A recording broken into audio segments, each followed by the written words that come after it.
High guys, welcome back to my channel. तर आज मी बनवत आहे सांबर। त्यासाठी मी शेवग्याच्या शेंगा, 2 कांदे, 1 वाटी काशीफळ भोपळा, 2 टोमॅटो, 1 बटाटा, 2 वांगे पण घेतले आहे, पण वांगे मी इथं दाखवायला विसरली। तसेच सुहाणाचा सांबर मसाला पण घेतला आहे। डाळींमध्ये मी 1 वाटी तुरीची डाळ, 1 वाटी मसूर डाळ, अर्धी वाटी मुगाची डाळ असे घेतले आहे। सोबतच मी चिंचही घेतली आहे, जी की मी रात्रभर भिजवत ठेवली होती। तर चला पाहूया रेसिपी। त्यासाठी सर्वप्रथम मी सर्व भाज्या बारीक चिरून घेतल्या आहे। भोपळा मी अगोदरच चिरलेला होता। तुम्हाला सांगितल्याप्रमाणे वांगे मी 2 घेतले आहेत, वांगेही मी चिरून घेतले आहे। अशा प्रमाणात चिरायचे। त्यामध्ये मी बटाटे पण टाकले आहे। सर्व डाळी एकत्र धुवून त्या कुकरला टाकायच्या आहेत। त्यामध्ये थोडेसे पाणी टाकून हिंग आणि हळद पण टाकायची आहे। तसेच मीठही मी ह्यामध्ये टाकले आहे। आता एक सिक्रेट टिप, ज्यावेळी तुम्ही डाळी टाकत आहात त्यामध्ये अर्धा मी सुहाणाचा मसाला पण टाकत आहे, ज्यामुळे सांबरला अगदी अप्रतिम चव येते। सोबतच सर्व चिरलेल्या भाज्या मी यामध्ये टाकत आहे।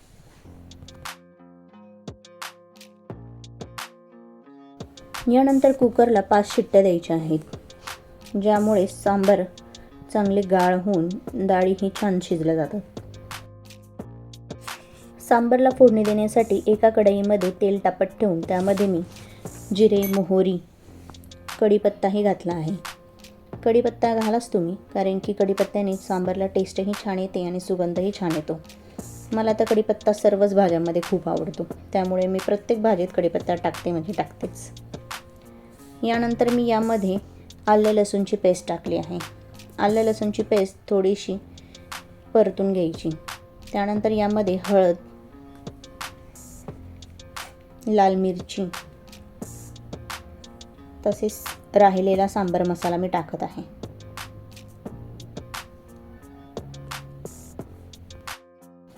सोबतच यामध्ये मी चिंचेचा कोळ टाकत आहे, जी मी रात्रभर भिजवत टाकली होती। त्या चिंचेचा मी कोळ घालून घेतला आहे। त्यानंतर ज्या आपण डाळी आणि भाज्या शिजवल्या होत्या ते सर्व मिश्रण मी यामध्ये ओतत आहे। थोडंसं गरम पाणी ओतायचं सांबारमध्ये।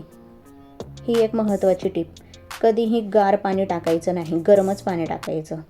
आणि यामध्ये मी थोडासा चिरलेला गूळ घालत आहे, याने सांबरला अप्रतिम चव येते। तुम्हाला गूळ आवडत नसेल तर तुम्ही स्किपही करू शकता। आता पुन्हा मी एकदा तडका लावून घेत आहे सांबरला, यामुळे ना सांबरला रंग खूप छान येतो।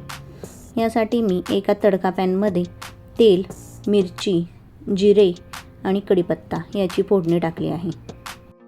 तुम्ही पाहू शकता किती सुंदर असा कलर आला आहे आणि सांबर खूप छान बनले आहे। तर तुम्ही अशा प्रकारे एकदा तरी सांबर नक्की बनवून पहा। आणि व्हिडिओ आवडला असेल तर व्हिडिओला लाईक, शेअर आणि सबस्क्राईब करायला विसरू नका। भेटूया पुढच्या नवीन व्हिडिओमध्ये। धन्यवाद।